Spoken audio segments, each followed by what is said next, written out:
Okay, my next portrait is of Beth, and as you can see, the paper is a lot smaller than the painting of Robin.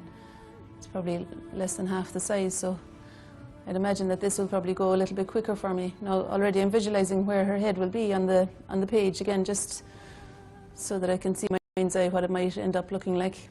The paper that I'm using is the knot surface, and it's stretched with gum paper, and it's just the 90 pound weight, so it's a bit lighter, but again, it's stretched, so hopefully it's not going to buckle on me, and it'll keep the nice flat surface. Okay, right, so I'm starting off with the size 12 brush, and I might actually do the whole painting in this because it comes to a fine enough point. And this time I'm not starting off with a bigger brush because the paper is smaller and the brush is smaller, so it fits just fine. Okay. Now I've started over here a little bit too much because she's going to be looking closer to this side, and I actually want her to be over here, so I'm just going to move the head back a wee bit. I think it's always better to have the person looking into the painting than to be looking out the side of it. Beth is obviously quite a different model to Robin. She's got a lovely long face and really distinctive hair, so it kind of makes my job a little bit easier because you can capture that a little bit easier, I think. Now I am outlining a little bit here, and it's no harm sometimes, but I think it's better not to get bogged down in that. So I'll start blocking in. Half close your eyes still and still see the lighter and darker tones. And again, the colours I'm using are actually similar to how I started Robin's, the cadmium red and the sap green, as a lighter way of starting. And we'll get there as quick as we can, get the main shapes fixed onto the paper as quickly as possible.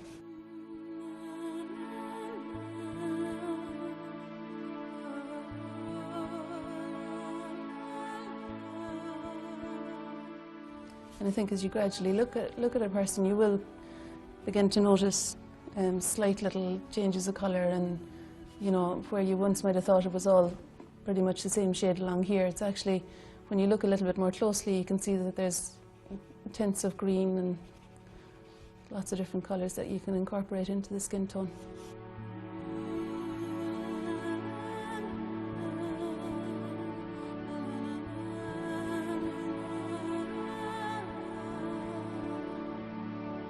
Using the background verticals, for example, to help with the positioning of the head.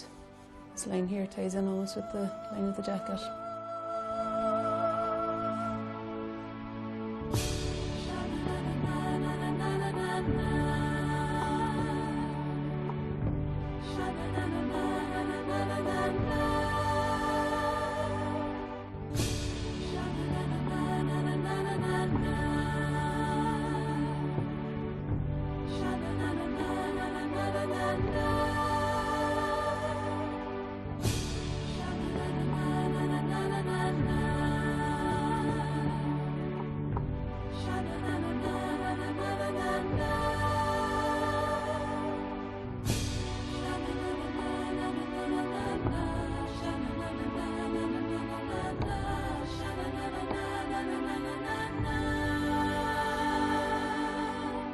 Okay, just going to have a little break there.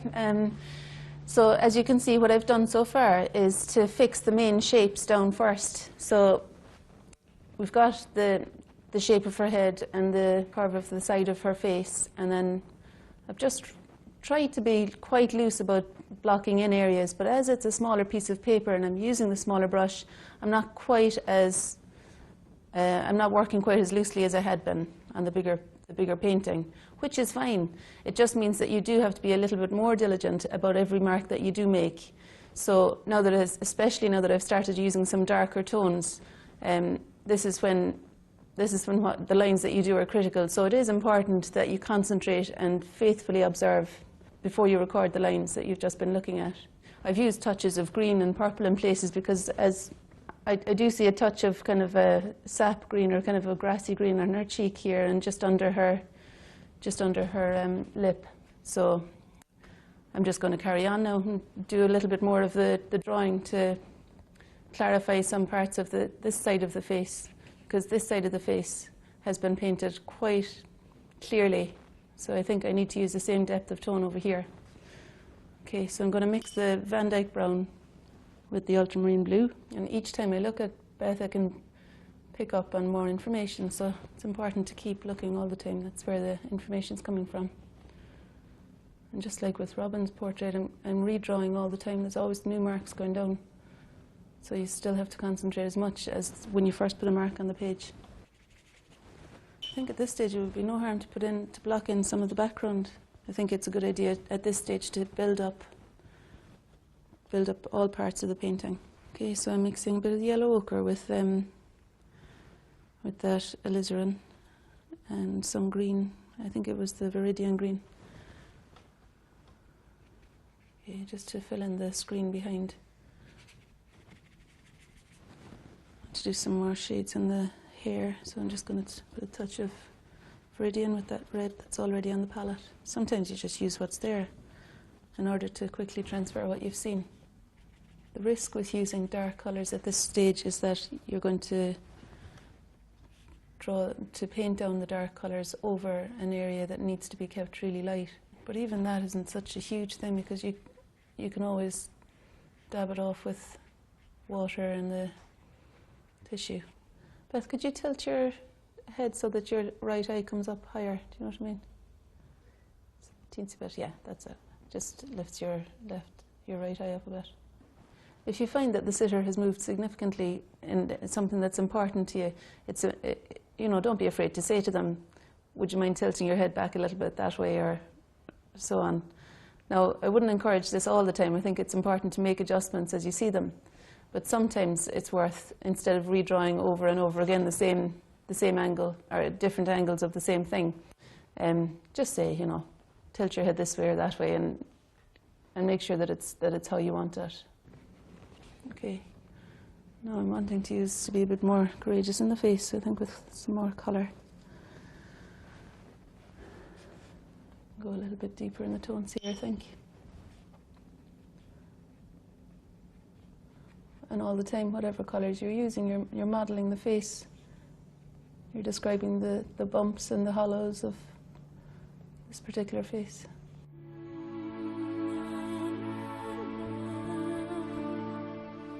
So every shadow will have a shape of its own and a colour of its own.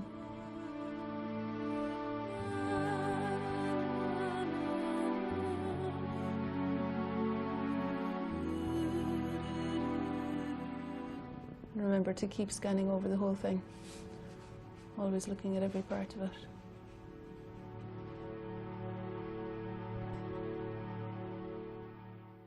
I think quite often it's a good thing to start the eye by painting the shadows that are around it, and the parts that are surrounding the eye will describe the shape that it's in. And it's not as if the eye has been stuck on top of the skin, then it's more as if it's a part that's incorporated into the face. And of course the eyes will need to relate to one another, so it's important as you paint one eye to always be looking at the position of the other and even the tones that you're using. And I know that the eye is a lot darker than the lines I'm using just now, but obviously I don't want to go into too dark too soon. So do keep observing all the time. And I suppose you do get more selective as you go on. You do tend to figure out what it is that you need to record. You don't have to paint every single thing down that you see, but you do still need to look carefully at the parts that you are selecting to paint.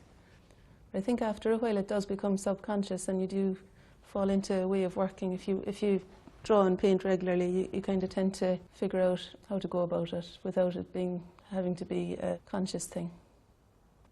So looking carefully, I wouldn't ever try and draw an unbroken line under an eye, for example.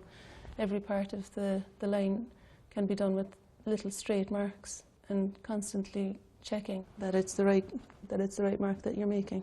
I would always be wary of doing the middle of the eye too soon as well. I think it's such a definite thing and makes such a difference that you need to be sure that the markings around it are just right. You need to watch that if you are adjusting where the other eye is, you'll need to make sure that the distance between the eye and the nose is right, and whether it's worth redrawing the nose or asking the model to maybe move slightly in order to fit with your drawing. The second eye will take a lot longer than the first because you're not only looking at the shapes around the eye itself, you're also needing to compare it to the first one. Right, what am I doing? I'm going to mix up a kind of a bluish, purpley shade that roughly matches the jacket. There's quite a lot of colour gone into that. There's a bit of brown, but really what I needed was just the ultramarine blue and this kind of magenta, purplish shade. Okay. A little bit of alizarin crimson mixed with that blue. Any excuse to let the watercolour do its thing. I like the way that it bleeds into the other colours and bleeds into the water that's already on the paper. Now, some parts, if you were to be copying exactly what you see all the time, some parts you would be redrawing and redrawing and redrawing again and again. So at this point, you'll need to judge what parts really need to be altered. I think I'm going to leave this, even if it changes slightly, because that's something that'll change very easily. So I think I'll just leave that line. But you know, I wouldn't say that lightly, but I think it's good not to constantly be fiddling with parts that aren't important. Okay.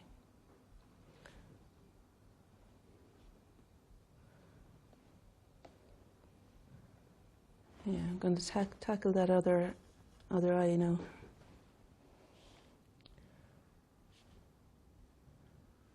Okay. So I'm doing the upper lid. There's a line at the top of the upper lid here that's useful to draw.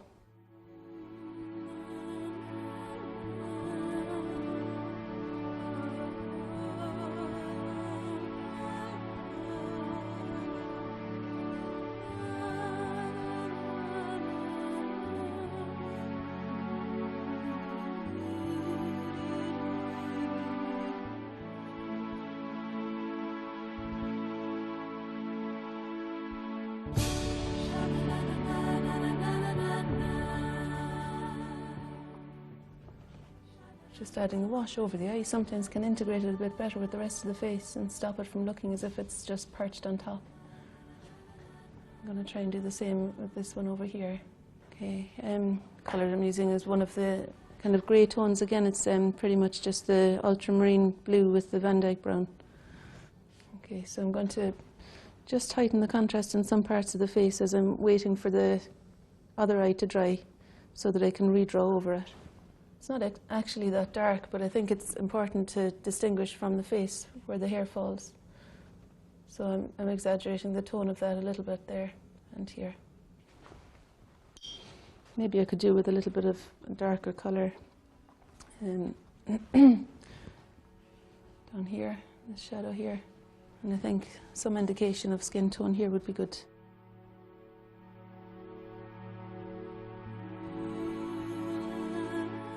Do a little bit of tone up here too, I think.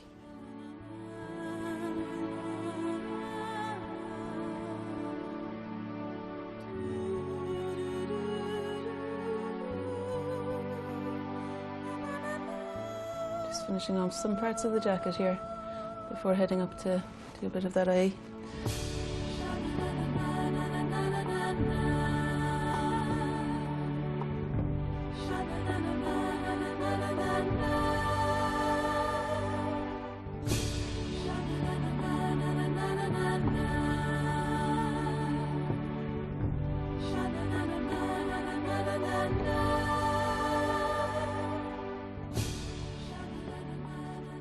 Sometimes you find that the blue of the eyes isn't all that much darker than the white of the part around the iris. And I would say that it's not always necessary to leave the white of the eye. It's not usually the lightest part of the picture, is what I'm saying.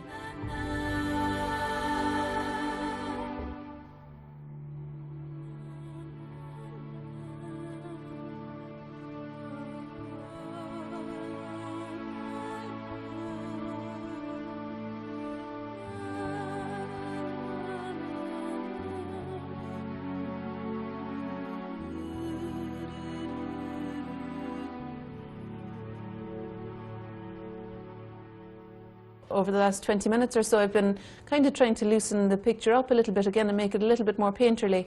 There had been quite a lot of close drawing, and I felt I needed to get back some of the looseness that we had at the beginning. So I've also heightened some of the contrast here to try and lead the eye into the face.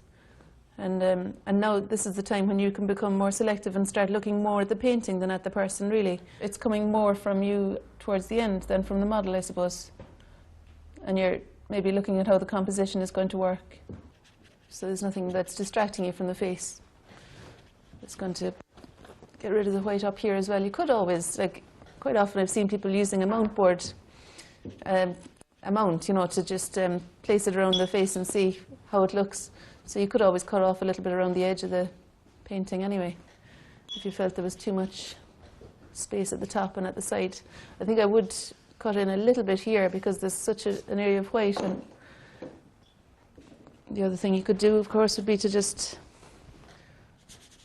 tone it down with a sponged on layer of paint, just to sit it back a little bit, because I think it is competing a bit with the tones on the face. And I think you keep noticing things. It's tricky sometimes to know when to stop, but I probably could go on for a long time.